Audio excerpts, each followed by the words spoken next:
mahinumduman o makita nato ang importansya ni ining atong scholarship.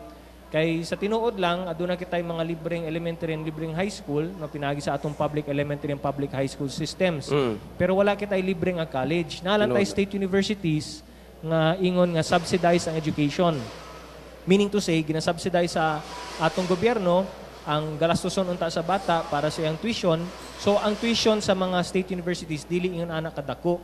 Pero nagpabilin lang gyapon ng problema na nakinhianan pag na sila nabubayad sa tuition. Now, importante para kanamo na kanang maong that fact na doon na kita ginabayaran ng tuition, dili unta kana mahimong sagabal or pagbabag sa ato mga ginikanan na maisuportahan nilang ilang mga bata na magpadayon sa ilang pag-eskwela. Pero unsa man nato ni na siyempre tungod sa kalisod sa panahon karon ang uban sa ato mga ginikanan dili gyud nila kayang masuportahan ang edukasyon sa ilang anak labi na pag-abot sa college, no, or sa technical vocational man. So, dinhi na nisulod ang atong scholarship sa First Congressional District Office. And every year, nagadaghan ang atong mga nag-a-apply sa atong scholarship. Sa pagkakaroon, ang scholars nato is 4,200, no? 4,200 ka mga scholars. Pero expected na mo, next year, maabot na siya og 5,000 kapin, no? Mas mutaas ang mas mutaas. ihap, ana. Even though makagraduate kita sa USEP palang daan, makagraduate kita og more than 300 ka mga scholars ni Nograles this coming April 16 sa graduation sa USEP, we expect na there be about 1,000 applications for new scholars this coming 2009-2010. So makaltasan og 300, maduga ang 1,000, ang gawas 5,100. So every year nagadami yan. And dili mi muhunong umuundang sa paghatag namo gingunaning tabang para sa atong mga estudyante tungod kay makita man gyud nato ang importansya niini. Walay tao siguro ang makasulti na dili importante kining atong programa na ginahatag. So bisan pa man basig matay madong diha nagabakbak diha nagakriticize sa atong programa dili mi muhunong umuundang sa among paghatag og maayong mga projects o programa susama ni ining atong scholarship para sa atong mga katawhan labi na sa atong mga kabataan dinhi sa First District. Kana nagabakbak na attorney nainggit lang na. Og mo na giingon nga gawas sa pagsuporta ninyo sa mga estudyante, attorney, inyo pong gisuportaan ang mga programa sa University of Southeastern Philippines, especially sa mga kurso nga gipang-offer nila. Tungod kay and even ang accent training gisuportaan po ninyo nga diri na ginahimo sa USEP. Yes, ang USEP naman po na sila extension office nga naga-offer og kining trainings, no. Ang extension office nila, one of their trainings na gina-offer nila is kining accent training para sa gustong maghimong call center agent. Now, nasayod kita na ang call center industry usa sa pinaka-aggressive nga industries karon ug murag mao ni ang naghihimong in-demand na industries nato dinhi sa atong nasod. In fact, nagsugod sa Metro Manila, nanapod tayo mga call centers karon sa Cebu ug karon nanapod mga call centers nga established dinhi sa Davao City kay nakita gyud nila na maayong mga workers ang atong mga Dabawenyo, no? Kita mga Dabawenyo ug doon na kita'y potential na mahimong usa ka dakong call center area dinhi sa atong syudad apan kana lamang ang challenge dinhi is gikinihanlan og human resource and training, development and training. So dinhi nisulod ang opisina ni Speaker Nograles nagahatag kita og training sa call center nga libre under our scholarship lang gihapon. Kay para kadtong mga bata na gusto mosulod sa call center sa usa ka call center, matagaan nato sila saktong training kay para dili sila magproblema na mo-apply sa mga call centers nato dinhi sa Davao City. And in fact, according to the reports, nagadaghan ang atong mga call centers karon ga-establish dinhi sa Davao City. So every time na adunay mga call centers na bago naga-establish or ilang ginapadak-an ang ilang operations, nagkinihan lang gyud na sila og daghan pa mga call center agents. And ang suporta na atong ginahatag is through call center training, through our scholarships, atong matudloan og eksakto kining atong mga aplikante kay para dili sila maglisod ug ma-employ sila sa kadtong mga call center agents na nagadawat karon og mga applications for call center agents.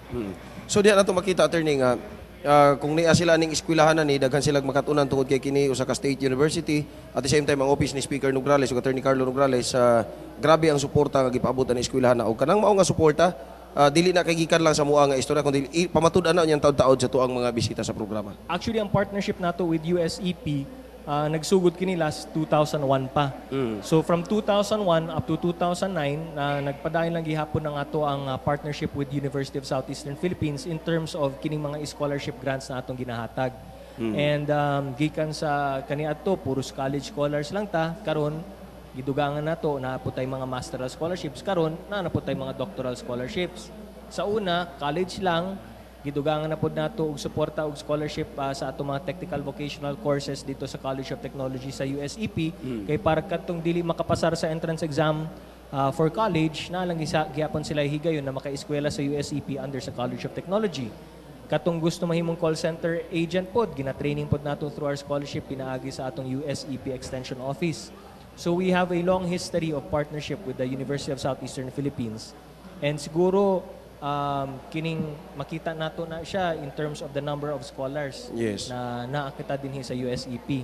And hopefully, we hope to be able to do that also with University of the Philippines. That's why nagsugod namin sa partnership namo sa UP Mindanao because napansin po namo na dito sa UP Mindanao, doon na po tayo mga residente o lumulupyo na taga First District nga dito nag-eskwela sa UP Mindanao. Bisan tuwat siya sa ang campus na himutang sa Mintal. Correct. Nalang gihapon yung mga residente sa First District dito. So atong scholarship sa UP Mindanao, ato ka na ginahatag sa mga First District residents nato. And even mga taga laing distrito po attorney nga niduol sa inyong office, wa gyud po na mabalibaran tungod kay kabaluman ng edukasyon ug ang inyong office ingon na ka bukas alang sa mga batan-on nga nanginahanglag eskwela. Eh para nga matabangan lang gyud nga makabuot ang ilang pangandoy. Well, importante man gud para kanamong edukasyon, no? Education, we believe, is the key to the success, no? Ang success sa ato mga bata. Pinaagi sa saktong edukasyon, matagaan nato maayong kalambuan or maayong kaugmaon ng ato mga bata. Karon sige tag-ingon na ang mga kabataan ang may kaugmaon sa atong syudad, sa atong nasod, pero unsang klaseng kaugmaon ang imong ihatag sa usa ka bata kung dili nimo suportan ang edukasyon, labi na kung naglisod ang bata.